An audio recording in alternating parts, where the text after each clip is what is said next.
Chôm prey mặt dương pu mà skia lư tha dùng mấy free fire ban tại là event mấy mà tiết là đờ sơ chứa nên prey mặt dương tập tranh mà sơ mấy hai nằng ở lỡ pu mà skia chôm mà sân mà na vậy prey mặt dương event mấy mền event sọ so prey mặt dương pu mà skia rung chăm mặt nằng à prey mặt dương na khá là rung chăm mà sọ so mà nằng cửa sọ so nóคือสังหาแล้วมันเต้นmáu prey mặt dương hay pu mà skia chưa tha miếng prey mặt free fire dương cha nét làกับปุ่นแต่รung chăm mà sọ so mà nằngคือไปตลอดมาวันนี้prey mặt dương hayสอ so มันการมันคือหลุดไว้แล้วมันเต้นprey mặt dươngมันท่า hero มุกด้วยสกายแปะคือสังหาโยบร้อยprey mặt dương hay pu mà skia trong mà sọ soนะprey mặt dươngสังหาแล้วก็ตายมือไปpu skia មានតែបូរ៉ូឈៀម prey មកយើងនឹងបានអត់ទេស៊ីសូលសូណាម prey មកយើងហើយសម្រាប់ prey មកយើងវិញបានចាប់ជាមួយឈុតសក់សហើយនៅបើសិនជា prey មកយើងមានពេជ្រក្នុងហ្គេមទេអាចដាក់ពេជ្របាននៅខាង Team Bear Gaming prey មកយើងសត្វតែពេជ្រនៅខាង Team Bear Gaming គឺមានតម្លៃធូរ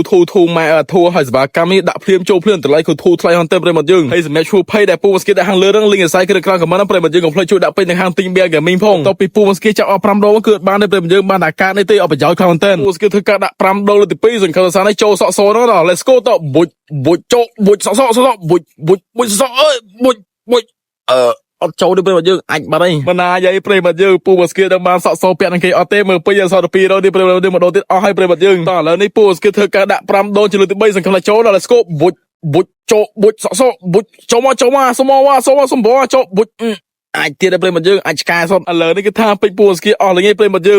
ណាធ្វើច្រឡំដាក់ពេជ្រចូល account ពូស្គីទីមើលព្រៃមកយើងពូមកស្គីក៏ចង់បានអសក់សនឹងពាក់នឹងគេដែរព្រៃមកយើងសង្ហាកប់មកមើលសង្ហាយកបណ្ដោយតែធ្វើមិនទេនៅក្នុង account ពូស្គីឥឡូវគឺអស់ពេជ្រលេងព្រៃមកយើងពិតជាកំសត់ខ្លាំងមែនទែនហើយបើសិនជាព្រៃមកយើងមានតម្រូវការចង់ទិញលក់ account free fire គឺអាចឆាតចូល page ពូស្គីបានព្រៃមកយើងពូស្គីមានទទួលទិញលក់ account free fire ព្រៃមកយើងសម្រាប់ការទិញលក់នៅ page ពូស្គីគឺពូស្គីលក់ភ្លាមមកលុយភ្លាមព្រៃមកយើងធានាសុខភាពជូនព្រៃមកយើង 1000% ហ្មងអញ្ចឹងបាយព្រៃមកយើង